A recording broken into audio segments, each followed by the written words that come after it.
দেবী চলাচল সারে।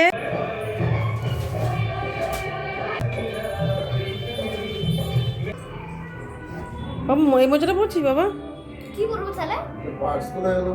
কেটে গেল, কি করব আর এই তারপর চোখটা দিকে তাকাতে পারছি না আমি। সুন্দর স্কুলে চলো।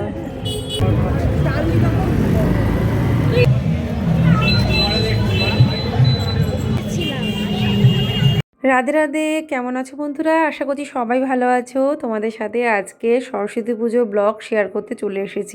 সরস্বতী পুজো 2026 মানে এ বছরে সরস্বতী পুজো, যেটা জাস্ট একদিন আগেই হলো। আগের দিন তোমাদের ভিডিওটা দিতাম, কিন্তু যেহেতু আমার নেটওয়ার্কে একটু সমস্যা চলছিল, ওয়াইফাই কানেকশান ছিল না, সেই জন্যই আর কি আমি মানে কোথাও কিছুই পোস্ট করতে পারিনি, তো কোনো আপডেটও দিতে পারিনি, যে জন্য আর কি ভিডিওটা একদিন পরে আসলো। তো দেখো তোমাদের দাদা আমাদের ঠাকুর নিয়ে চলে এসেছে। ও তো বাড়ি ফিরলো কলকাতা থেকে, তো ফেরার পথেই যেটুকুনি যা নিয়ে এসেছে। তো এইটুকুনিও হয়তো হতো না, কিন্তু একমাত্র বাচ্চাদের জন্য আর কি এইটুকুনি করা হচ্ছে। কারণ আমি নিজে যেহেতু কিছু করতে পারবো না, স্বাভাবিকভাবে আমি ভেবেছিলাম এই বছরে পুজোটাই হয়তো হবে না, তো তাও যেহেতু ওদের ইচ্ছে, ওদের আনন্দের জন্যই এইটুকুনি করা হবে। তো আশা করছি তোমাদের আজকে ব্লগটা খুব খুব ভালো লাগবে। তো রাতের বেলা তো সব কিছু দেখো আমি সাজিয়ে দিয়েছিলাম, মানে এই লাইট টাইটগুলো লাগিয়ে দেওয়া, সব কিছু সেট করেছি। শুধু মা জায়গাটায় গঙ্গা টঙ্গা দিয়ে আসনটা সুন্দর করে পাতিয়ে দিয়েছিল। তারপরে রাতের বেলা ঠাকুর এনে সমস্ত কিছু এনে মানে রাখা হয়েছে। পরের দিন সকালবেলায় আমি একেবারে স্নান করে নিয়েছি। স্নান করে যেগুলো আমি করতে পারবো সেইগুলোই আমি করে দিচ্ছি। যেমন দেখো আলপনাটা দিয়ে দিচ্ছি। তাও মা আমাকে বলল যে আমি কতটুকু কী করতে পারবো, তো সেই জন্য আমি শ্যাম্পু করে একদম সুন্দরভাবে স্নান করে কাঁচা হলুদও বাটা মেখেছি আর কি, আমিও মেখেছি। এমনিতে ওদের জন্যই মেন আর কি রেডি করেছিলাম, তো আমিও একটু মেখে নিয়েছি। তো দেখো এখানে এবার আলপনাটা কিন্তু দেওয়া হয়ে গেছে। আর এদিকে কিন্তু ফোন ধরে আছে এদিকে গোপাল, ওদেরকেও স্নান করিয়ে রেডি করিয়ে দিয়েছি। তো আমি তো অনেক আগেই উঠেছিলাম, উঠে সব কাজ সেরেছি, সব কিছু করে তারপরে আমি ওদেরকে স্নান করিয়ে জাস্ট একটু আগে রেডি করালাম। আর মিষ্টুকে একটা শাড়ি পরিয়ে দিয়েছি, কিন্তু ওর খুব একটা পছন্দ হয়নি আমার শাড়ি পরানো, কারণ ও যেভাবে চাইছিল সেইভাবে ওকে শাড়িটা পরাতে পারিনি। কোমরের একটা ছিল আর কি সুন্দর দুটো জিনিস ছিল কোমরের, কোনোটাই খুঁজে পাচ্ছি না। তো শাড়িটা ওইভাবে পিন করতে হতো, তো ওটা দিইনি বলে ওর একটু রাগ করছিল, তো খুঁজে পাইনি। তো দেখো আলপনাটা দিয়েছি এরকমভাবে।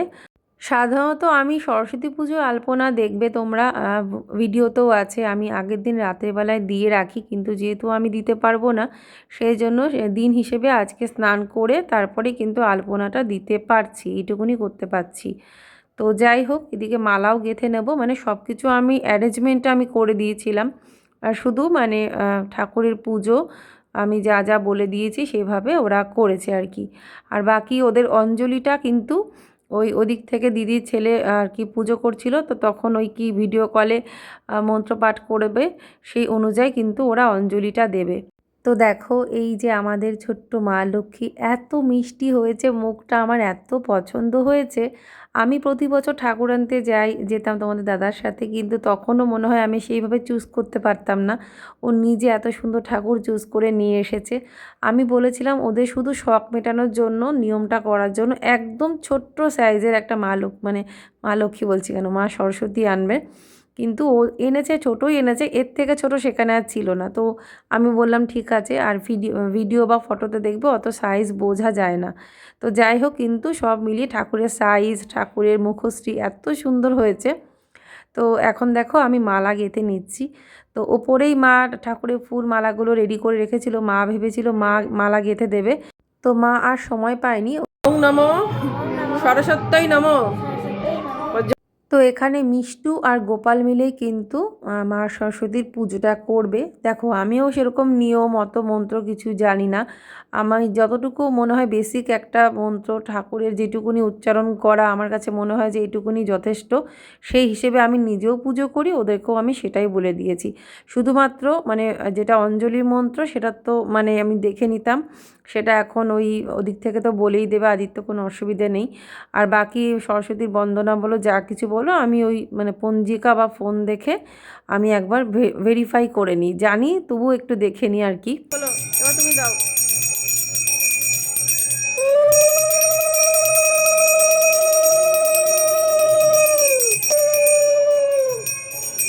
তো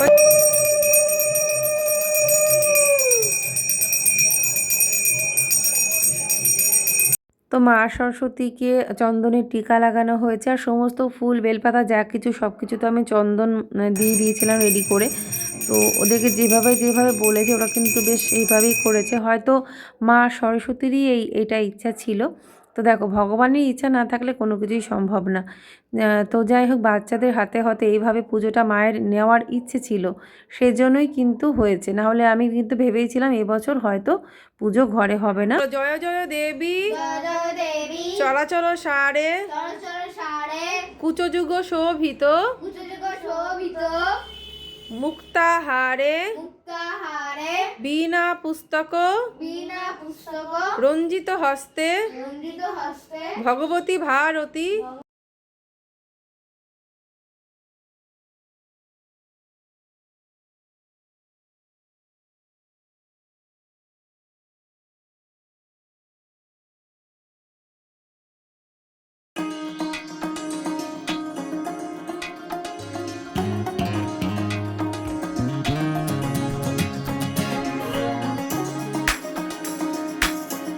তো ফাইনালি পুজো ভোগ সমাপ্ত হলো।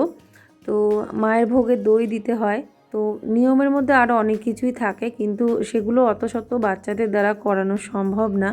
সেই জন্য আমি সেগুলোর কোনো উল্লেখ করিনি বা সেগুলো আনতে বলিনি। দুটো দোয়া তো সাজানো হয়েছে। সো ফ্রেন্ডস, এখন একটু কথা বলতে পারছি। আসলে আমাদের বাড়ির একদম কাছে বিয়ে হচ্ছে, তো বিয়ের বাজনা বলতে সেই মাইকের সাউন্ডে কি অবস্থা, মন্ত্রপাঠ করা যাচ্ছিল না। ওরা তো অনলাইনে অঞ্জলি দিয়েছে, অনলাইনে বলতে ওদিক থেকে মানে ফোন করেছিল, ওই আদিত্য পুজো দিচ্ছে, আদিত্য মানে মন্ত্রপাঠ করেছে, এদিকে ওরা দুজনা মন্ত্র শুনে শুনে অঞ্জলি দিয়েছে। তো মনার সাথে একসাথে দিয়েছে, মনা ওদিকে কলকাতায় বসে দিয়েছে, ওরা এখানে দিয়েছে।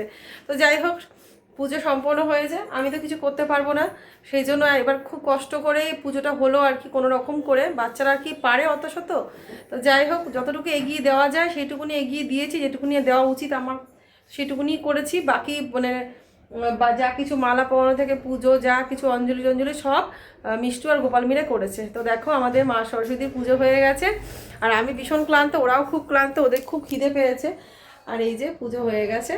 তো ভালো, এখন মাইকটা থেমেছে, একটু কথা বলে তোমাদের দেখিয়ে দিই। আর আমি রান্না করছি এখন আর কি, শাড়িটা ছাড়িনি, তো এই শাড়িটাই পরা থাকে। এটা আসলে ওই আমার মামি দিয়েছিল শাড়িটা, জানো তো। আমার ছেলের বিয়ের সময় গায়ে হলুদে সবাইকে শাড়ি দেয় না, তো এই শাড়িটা দিয়েছিল, এই শাড়িটা জল ভরতে যাওয়ার জন্য। তো তো এই জন্য এই শাড়িটা পরলাম। এই শাড়িটা আমি খুব একটা পরি না, কিন্তু খুব একটা ভালো লাগে না। ভেবেছিলাম যে এই বেলায় আর কি পুজো সমাপ্ত হলে তারপরে ওদেরকে নিয়ে ওদের স্কুলে যাব, কিন্তু সেটা আর হলো না। এদিকে ছানা তরকারি করেছি, ছানা আলুর ডালনা, মুগ ডাল করেছি, পালং শাক করেছি। তো সব কিছু ওদেরকে দিয়ে বলে বলে করিয়েছি। তারপরে ধরো রান্না করেছি, রান্না তো আমি আগে করিনি, পুজো সমাপ্ত করে রান্না বসিয়েছি, অনেকটা লেট হয়েছে। তো যাই হোক, সেই জন্য আর আমার স্কুলে ওদেরকে নিয়ে যাওয়া হয়নি। তারপরে ওদিক থেকে আদিত্য অঞ্জলিটাও একটু দেরি হয়েছে, ওদিক থেকে মানে অঞ্জলি হয়েছে একসাথেই তো অঞ্জলিটা দেওয়া, ওরও পুজো অঞ্জলিতে লেট হয়েছে, সেই অনুযায়ী এখানেও আর কি ওরা অঞ্জলিটা একটু অনেকটাই দেরি করে দিয়েছে। তো সন্ধ্যাবেলায় দেখো, সন্ধ্যা দিয়ে নিয়েছি, ধুনো দিয়ে দিয়েছি। আমি ধুনোটা আমি ধরিয়ে সব ঘরে দিয়ে দিয়েছিলাম। আর ঠাকুরের সামনে তো প্রদীপ জ্বলছিলই, প্রদীপ কিন্তু কন্টিনিউয়াস জ্বলছে। মাঝখানে শুধু প্রদীপে তেল দেওয়া হয়েছিল। আর এখানে তো সবাই রেডি দেখো, আর আমিও রেডি হয়েছি, কিন্তু সবার থেকে আমি যেন একটু কমা কমা রেডি হয়েছি। মানে ওরা যেভাবে রেডি হয়েছে সেই অনুযায়ী হয়তো আমার রেডি হওয়াটা হয়নি। আর এই যে দেখাচ্ছিলাম তোমাদের, চোখের অবস্থা খুব খারাপ আমার, কথা বলতে পারবো ভাবতেও পারিনি। তো একটু মাইকটা থেমেছিল বলে তোমাদের সাথে একটু কথা বলেছি। এরপরে সমানে মাইক বাজছে, বিয়ে আর কি আর করা যাবে, কাছাকাছি বাড়িতে বিয়ে হলে যা হয়। তো প্রচণ্ড মাইকের আওয়াজ ছিল। আমি রেডি হয়েছি, খালি চোখটার দিকে তাকাচ্ছি, সমানে চোখটা ব্যথা করছিল কত। হ্যালো বন্ধুরা, দেখো তো এখন সন্ধ্যাবেলা একটু বেরোচ্ছি, আর সরস্বতী পুজো বলে কথা, একটু তো ওদেরকে নিয়ে বেরোতেই হয়। আমি দেখো রেডি হয়ে গেছি। তো গাড়িতে যেহেতু যাবো সেজন্য আমি এখন সোয়েটারটা পরছি না, নিয়ে যাব। আর আমার অবস্থা খুব খারাপ, এই চোখটা দেখতে পাচ্ছে, চোখটা একদম লাল হয়ে কি অবস্থা হয়ে গেছে। ডলতে ডলতে ওই যে আবার গান শুরু করে দিল, এই গানের জন্য কথা বলতে পারছিলাম না। তো যাই হোক, জানি না ভয়েস ওভার দিয়ে দেবো। তো এইখানে এই চোখটা এই দেখতে পাচ্ছ, মানে প্রচণ্ড জল কাটছে, মানে কি বলবো, জল প্রচণ্ড ব্যথা, কচকচ করছে। মানে আমি হয়তো না বেরোলেই ভালো হতো, কিন্তু একমাত্র ওদের জন্য একটু বেরোচ্ছি। সবাই রেডি, ও তো গাড়ি আনতে গেল, বাইকেই যেতাম কিন্তু একমাত্র ওরও শরীর ঠিক নেই, আমার এই অবস্থা, বাচ্চাগুলো যাতে ঠান্ডা না লাগে সেই জন্য ও বলছে তাহলে গাড়ি করেই যাই, চলো কত আর যাবো, টুকটাক গাড়ি করে একটু ঘুরে আসি। তো ওই জন্য একটু গাড়ি করেই যাচ্ছি, নাহলে আমরা এই কাছাকাছির মধ্যে কখনোই গাড়ি করে কোথাও যাই না, তো ওই জন্যই আর কি বেরোচ্ছি। তো চলো, আমি তো রেডি হলাম, আর শুধুমাত্র এটা পরেছি, অতটা ঠান্ডা নেই আজকে। তো চলো রেডি হয়ে গেছি, আমি সিম্পল যেমন তেমন রেডি হলাম, আমি তো এর থেকে বেশি কিছু আর সাজতে কোনো ইচ্ছে করছে না, কারণ শরীর ঠিক না থাকলে কিচ্ছু ভালো লাগে না। আর আমার এই কটা দিন যেন এরকমভাবেই কেটে গেল, কি করব। আর এই তারপর চোখটার দিকে তাকাতে পারছি না, আমি মানে লাল হয়ে গেছে আরও বেশি, মানে কচকচ করছিল তো সমানে ডলতে ডলতে ডলতে আরও বেশি চোখটা কীরকম একটা ডার্ক একটা স্পট মতো লাগছে দেখতে এই চোখটা, আর লাল হয়ে গেছে আর জল কাটছে, প্রচণ্ড ব্যথা করছে। তো আজকের দিনে এরকমটা হওয়া লাগলো। তো চলো যাওয়া যাক, তোমরা দেখতে থাকো। তো রেডি হয়েছে, ওদের আর তর্স হয়েছে না কতক্ষণে বেরোবো, একেবারে গেটের সামনে চলে এসেছি। তো এখনও গাড়ি নিয়ে আসলো, দাঁড়িয়েছিলাম মোটামুটি 5-6 মিনিট মতো গেটে দাঁড়ানো। আমরা দেখলাম সবাই যাচ্ছে, সত্যি কথা বলতে আমি সবার পোশাক দেখে না অবাক, এই ঠান্ডার মধ্যে আমি দেখছি সবাই যে যেরকম টাইপের শাড়ি, যেরকম ড্রেস আপ করেছে, আমি শুধু ভাবছি যে মানে আমি ভাবতেই পারবো না ওই রকমভাবে। আমাকে তোমাদের দাদা বলছিল তুমি একটা শাড়ি কেন পরলে না, পরে বলছিল, আগে বললে কিন্তু আমি শাড়ি পরতাম। আসলে শরীর ফিট না থাকলে দেখবে কোনো কিছুই ভালো লাগে না। সরস্বতী পুজোর এরকম লাইটিং, এটা মানে বিয়ের লাইটিং। তো চলো বেরিয়ে পড়লাম। আসলে আমাদের পাড়ার এখানে যে পুজো হয় সেখানে আমি এরকম লাইটিং দেখিনি, তো তার জন্য ভাবছিলাম যে এটা কি সরস্বতী পুজোর লাইটিং নাকি, বুঝতে পারছিলাম না। তারপরে মনে পড়লো এখন একটা মহিলা সমিতি পুজো হয়, বাড়ির থেকে তো চাঁদাও নিয়ে গেল, আমি চাঁদা দিলাম। তো এখন চলো ওদের স্কুলে এখন যাচ্ছি, ওদের স্কুলের ঠাকুরটা দিয়ে শুরু করলাম। শুধু একটাই খারাপ লাগছিল যে ওদের ম্যামের সাথে দেখা হয়নি। গোপাল খুব আশা করেছিল ওদের ম্যামের সাথে দেখা হবে, মানে ওর ম্যামের সাথে দেখা হবে, একটা পিক নেবে, মানে ওর ম্যামের সাথে ছবি তুলবে, মানে প্রতিবার যেটা হয় আর কি, কিন্তু মানে সেটা সম্ভব আর হলো না। এর আগেও এরকম একবার হয়েছিল, মানে 1-এ থাকতে মনে হয়, ওই দুপুরের দিকে আসতে পারিনি, তো বিকেলে আসাতে তখন মানে সন্ধ্যার দিকে আসাতে এরকম একটা সমস্যা হয়েছিল। তো মাঝখানে আমি দুপুরেও এসেছিলাম কয়েকবার, তো প্রতিবার আর কি দুপুরে মানে সকালের দিকে আসা হয় না, যেমন এই বছর হলো না, কি আর করা যাবে। তো আমি ভাবতেও পারিনি যে এই সময় ম্যাম থাকবে না, আসলে এর আগের বছর কিন্তু এই সময় ম্যাম ছিল, মানে ওদের ক্লাস টিচার ছিল আর কি। আসলে সকাল থেকে তো ওনারা ডিউটি দেন, তো মানে সকাল থেকে তো প্রচুর খাটাখাটনি থাকে, পুজো ভোগ এটা সেটা সবাইকে প্রসাদ সার্ভ করা, মানে সব কিছুই কিন্তু হয়, তো সেটা একটা লিমিটেড টাইম থাকে, ওই 6টা পর্যন্ত, 6টার মধ্যেই সবাই চলে গেছিলেন, আর বাকি সমস্ত গার্ডরা ছিল আর কি। তো এবারে চলে আসলাম আরও একটা পুজো দেখতে, যেখানে দুর্গাপুজোয় প্রতি বছরই আসি এখানে।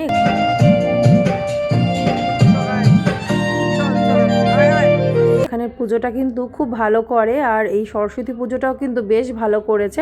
তো এটা মণিপুরের আর কি সরস্বতী পুজো। তো চলো এখানে যাই, তোমাদেরকে একটু ভালো করে দেখিয়ে নিই। আর এখানে কয়েকটা ওদের ছবি তুলেছিলাম, বেশ ভালো ভালো উঠেছিল, কিন্তু আমাদেরকে ছবি তুলে দেওয়া যেহেতু কেউ ছিল না, মানে ওরা তুলে দিত বললেই, তো আমিও অত আর আমাদের ছবি তোলার জন্য অতটা মাথা ব্যস্ত করিনি, ওদেরকেই মানে কয়েকটা ভালো ভালো পিক নিয়ে দিয়েছি। আর আলোর কন্ডিশন কোথাও কোথাও ভালো ছিল, কোথাও কোথাও একটু অন্ধকার আসছিল, তো সেই জন্যই। আরও তো দেখো এখানে ঠাকুরটা এরকম, আর উপরে লাইটটা এরকম ডিজে লাইট দেওয়া ছিল, আর খুব সুন্দর ঠাকুরটা করেছে। তবে এখানে সব জোড়ায় জোড়ায় এমনভাবে সব দাঁড়িয়ে ফটো তুলছিল, মানে আমি নিজে একটু আনকমফোর্টেবল হচ্ছিলাম। তো যাই হোক, তারপরে ভিড়টা একটু খালি হওয়ার পরে কিন্তু বেশ ভালো করে কয়েকটা ছবি ওদের নিয়ে দিয়েছি। তো আমি শাড়ি পরে বেরোইনি, এটা নিয়ে হয়তো তোমাদের দাদাও বলছিল শাড়ি কেন পরলে না, এত ভালো ভালো সব নতুন কয়েকটা শাড়িও ছিল, কিন্তু আমার নিজের গাফিলতি, আসলে শরীর ফিট না থাকলে কিছুই ভালো লাগে না। এত চোখে ব্যথা করছিল, বারবার জল পড়ছিল, চোখ লাল হয়ে যাচ্ছিল।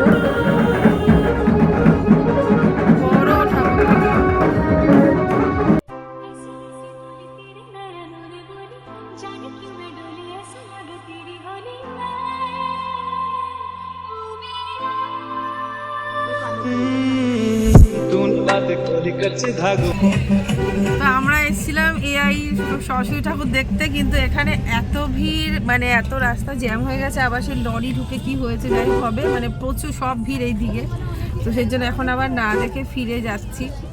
তো গাড়িটাকে ঘুরিয়ে কোনো রকমে এখন মানে পালাতে পারলে বাঁচি, ফেসেই গেছিলাম মনে হচ্ছিল। তো এইটাই মেন দেখতে এসেছিলাম এদিকটাতে, নাহলে এদিকটায় আসতাম না, ওদিকে স্কুলগুলো দেখেই হয়ে যেত।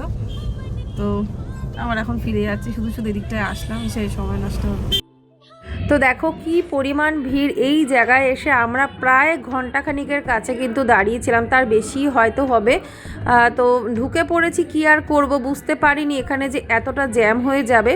তো ফাইনালি দেখো এবারে আমরা স্কুলে ঢুকছি। তো এখানে তো ভিড় হবেই, এটা হচ্ছে বকুলতলা আর কি, মানে সবথেকে বড় স্কুল আর কি, ভালো স্কুল ছেলেদের অবশ্যই। আর একটা আছে হিন্দু স্কুল, ওখানে তো ঢুকতেই পারিনি, ওখানে আরও ভিড়। এই দুটো স্কুলেই প্রচণ্ড ভিড় হয়, এই রোডগুলো ভীষণ জ্যাম হয়, তো ওই জন্যই বাইকে করে আসি। এবছর এসেছি গাড়ি করে, সে তো তোমাদের বললাম কেন এসেছি। এসে যে কী ভুল করেছি দুজনাই পস্তাচ্ছিলাম, যে গাড়ি নিয়ে বেরোনোটা কতটা ভুল ডিসিশন ছিল। তো যাই হোক, চলো এবারে যাচ্ছি। আর এখানে নেমে এত ঠান্ডা লাগছিল, কি করব, আমি তো সোয়েটার নিয়ে আসিনি, হালকা একটা চাদর নিয়ে এসেছি, তাও শুধু কান গলা পেঁচাবো বলে, কিন্তু খুব ঠান্ডা লাগছিল। মানে ওদেরকে কিন্তু সব ঠিকঠাক পরিয়ে নিয়ে এসেছিলাম, তা সত্ত্বেও মাথার মধ্যে সেই কুয়াশা ওষটা মনে হয় লেগেছে। এরপরেই বাড়িতে গিয়ে মিষ্টু শুরু হয়ে গেছে, নাক দিয়ে জল পড়া, হাঁচি, কি করব বলো, এই হয়েছে পরিস্থিতি, এইটুকুতেই এই অবস্থা। তো দেখো প্যান্ডেলটা খুব সুন্দর করেছে, আর পুরো স্কুলটা অনেক বড় স্কুল, এটা স্কুলের মাঠটা বিশাল বড়। তবে হ্যাঁ, হিন্দু স্কুল কিন্তু নতুন করে অনেক কিছু সাজিয়েছে, সেগুলো আমি মাঝে মাঝে ভিডিওতে দেখি। তো কিন্তু ওই স্কুলে আর যাওয়া হলো না, অনেক কিছু চেঞ্জ করেছে, নতুন নতুন অনেক কিছুই করেছে। তো সেগুলো সব মিলিয়ে মানে এবছরের পুজোটা দেখার ইচ্ছে ছিল, কিন্তু সেটা আর যাওয়া হয়নি। তো চলো ঠাকুর দেখে নিই, তোমরাও দেখতে থাকো আর পুরো ভিডিওটা দেখো, আশা করছি তোমাদের কিন্তু খুব ভালো লাগবে।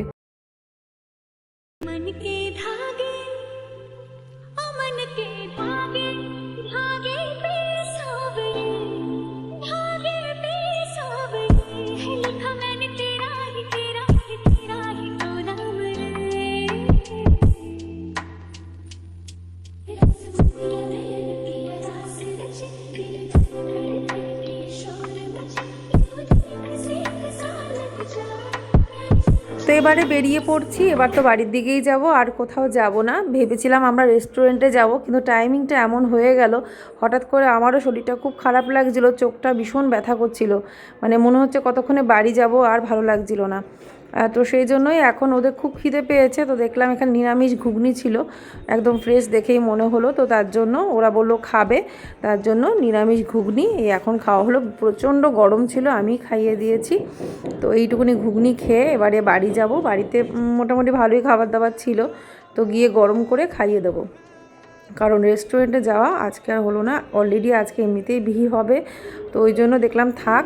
আর এই দেখো এখানে মা সরস্বতীটা বিশাল বড় ছিল, খুব ভালো লাগছিল, তবে এখানে সামনের দিকে লোকজন দাঁড়িয়ে ছিল, সরছিলই না।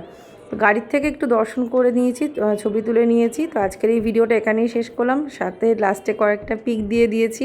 কেমন লাগলো এই সরস্বতী পুজো ব্লগটা অবশ্যই কমেন্ট করে জানাবেই, ভালো লাগলে অবশ্যই like, share, comment and subscribe করবে। দেখা হবে তোমাদের সাথে নেক্সট ভিডিওতে। সবাই তোমরা ভালো থেকো, সুস্থ থেকো, হ্যাপি সরস্বতী পূজা। এই ভিডিওটা যদিও একদিন পরে আসছে। Tata, bye bye, Radhe Radhe.